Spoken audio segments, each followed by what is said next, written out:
Greetings, and welcome to Astronomy 1.0. Today's topic is called, Explaining Auroras. In simple terms, an aurora is a natural display of lights, in the Earth's upper atmosphere. But what exactly are auroras, and what causes them?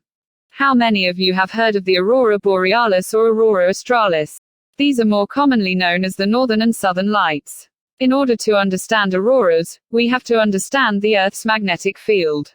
The magnetic field flows from one polar region, loops around, and flows into the other polar region.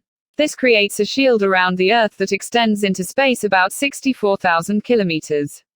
It almost looks like a big donut, with small holes at the north and south poles. This magnetic field protects our atmosphere from radiation caused by the solar plasma, or solar winds. Solar plasma consists of very hot particles that move very fast. Solar plasma is so hot that it reaches temperatures of at least 10,000 degrees Fahrenheit. These particles are the byproducts of the solar wind. It is so powerful that it actually changes the shape of our magnetic field. The good news is that these particles do not destroy it. These particles get deflected by the magnetic field, and they end up flowing along the field lines toward the north and south poles. They hit our atmosphere around the open areas of the field. So wherever those open areas happen to be, that's where you see auroras. These particles are actually hitting the Earth even as we speak. Every now and then, the sun releases giant columns of particles. The stronger the solar winds get, the more our magnetic field is distorted, and the bigger the open areas get. For example, in the year 1859, the aurora borealis, also known as the Northern Lights, were seen as far south as Honolulu, Hawaii. And what about the different colors? How do they happen? Well, the different colors are determined by the different types of gases in the Earth's atmosphere.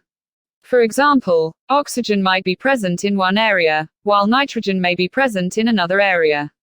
When the particles from the solar winds collide with the atoms of gases like these, energy is released.